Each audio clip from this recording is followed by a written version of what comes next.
and a lot of great questions and comments, and appreciate. I actually, when I was lieutenant governor in Ohio, worked on cybersecurity issues with local governments all the time, and they were quite common attempts at a local government. I'm just curious if any of you would like to just to put in context how common a rural water system, how often a rural water system will receive an attempted cyber attack.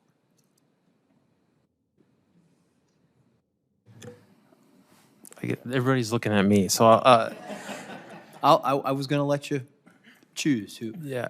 How common is it? I would say that it happens probably daily. Whether there's impact from these cyber attacks, and to me, Attempted attack. Yeah. attempted attack could be just a phishing email or a port scan of their device, and nothing really occurs.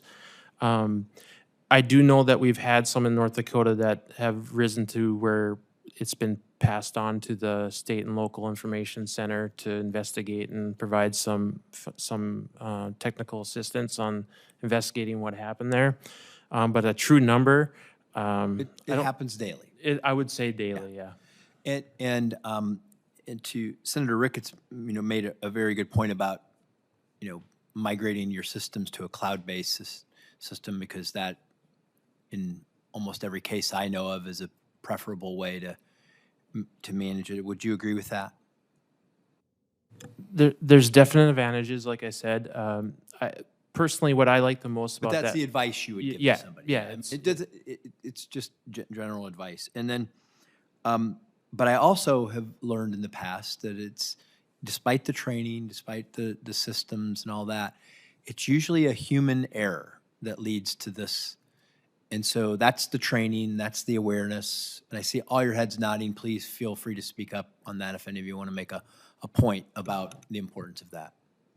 I can, in developing our micro-credentials, we've worked closely with water utilities, especially small water utilities, and they do kind of throw their hands up on when it comes to the cybersecurity aspect. They know that they are vulnerable, but they know what they don't know. And they know that they need the training, they know they need the expertise to help, at least from an awareness standpoint. So the industry is quite aware of the need for training, and I think that's what's important.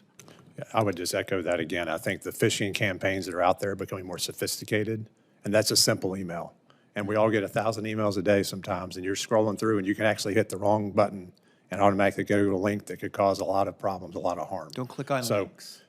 But again, it takes that culture, it takes that awareness, and takes people to take a minute to think about it before they do it. And oftentimes you're in such a hurry to get things done, you don't do that, right? So. And where are rural water systems?